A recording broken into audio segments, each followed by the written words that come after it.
We nailed captaincy again last game week with Haaland, we've carried on the hot streak, and if you're new around here, make sure you subscribe so you can game from these videos. Of course, the Norwegian robot's on the shortlist this game week. He's got 2 home fixtures against Chelsea and Brentford. Darwin also faces Brentford. Unfortunately for him, it is away from home, but he gets to face Luton at home, and I'd argue that that's an easier fixture combination, and I'll show you why later on in the video. And a question that needs to be asked, what if Klopp declares Salah fit for this first fixture, meaning that he's also fit for the second fixture as well? I'm not saying that he'd play for 180 minutes, but if all 3 players on the shortlist played for 180 minutes, I would definitely go for Salah, and that does make it more of a level playing field if he is fit to play. Just make sure you stick around until the end of the video. I'm going to tell you the best time to activate the triple captainship. Could be this game week 34, or game week 37, and I will reveal that later. Starting with the non-penalty stats per 90 minutes for the season, it is Haaland that just about edges it over the other 2 players, and that's because of his output. If you watch all of my other previous videos, you'll know that the expected numbers are better at projecting the future numbers than the actual numbers themselves, and all 3 players are neck and neck. To be fair to Haaland, we know that he's a clinical finisher. As for Darwin, I know that we could say he's a bad finisher. I think that's lazy analysis. If you look at how many times he's hit the woodwork, he would be overperforming his underlying stats. I think he's been unlucky this season by hitting it 9 times.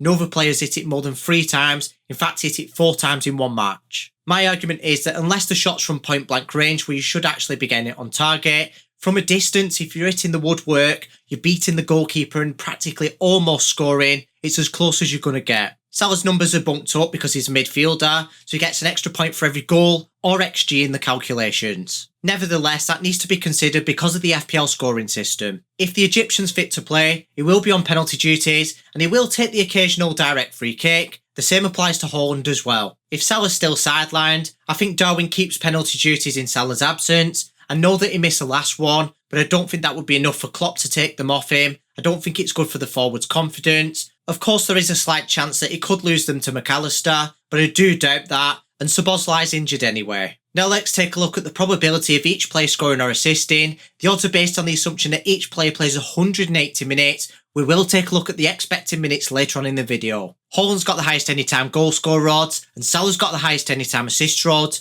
but when you combine them together, Haaland's got a 91% chance of returning, which is the highest, and that means that he's only got a 9% chance of blanking. However, all things considered, Salah's got the best weighted odds. It would put him slightly ahead of Haaland if you consider the fact that he gets an extra point for every goal scored. But the expected minutes are key. That's why Haaland's got the highest points projection overall on Fantasy Football Fix with 15.2. He's also got the highest on FPL Review with 13.7 as well. Fix have got Núñez down as an 85% chance of starting the first match and Salah only 30%. However, they've got Haaland down as a 97% chance of starting that first match. Salah's fitness update is crucial for the 2 Liverpool players. If he's declared fit to play, his points projections will rocket higher, and the same applies to Darwin if Salah's ruled out of both matches. If you remember at the start of the video, I mentioned that Liverpool have a slightly easier fixture combination than City, and you can see that on the screen right now. They both face Brentford, so I've only provided the defensive numbers of Chelsea and Luton. However, with the clean sheet odds, I have merged Chelsea and Brentford together, along with Luton and Brentford, because City and Liverpool have different clean sheet odds against Brentford.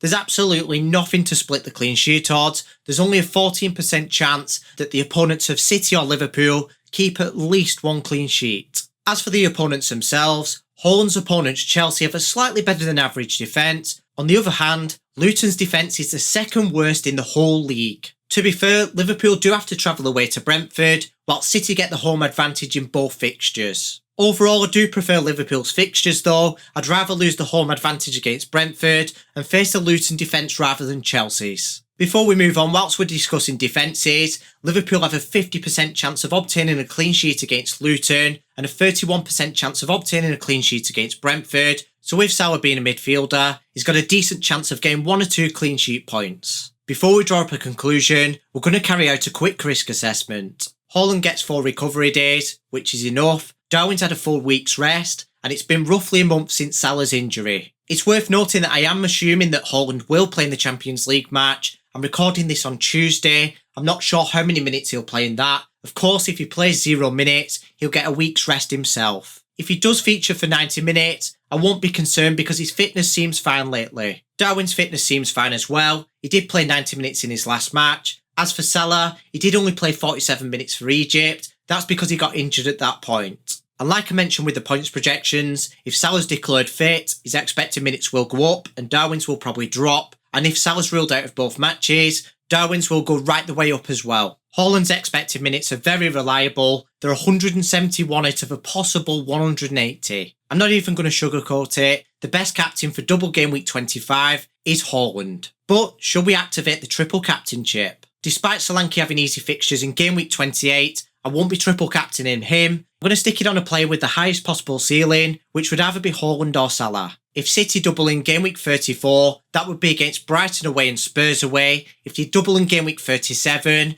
that would be against Spurs away and Fulham away. If Liverpool double in game week 34, that would be Fulham away and Everton away. If they double in game week 37, that would be Everton away and Villa away. Now there is a chance that Salah or Haaland might not be fit for some or all of them doubles, and of course we might want to play the bench boost or free hit chip in game week 34 or game week 37, which means that we couldn't play the triple captain chip in that game week either. Plus there might be rotation in game week 37 because the league might be wrapped up by then. And I don't know if you noticed, but all the potential doubles in future for Haaland and Salah are going to be away matches, whereas this game week, Haaland gets the home advantage in 2 fixtures. So all things considered, I think this is the best opportunity to activate the triple captain chip.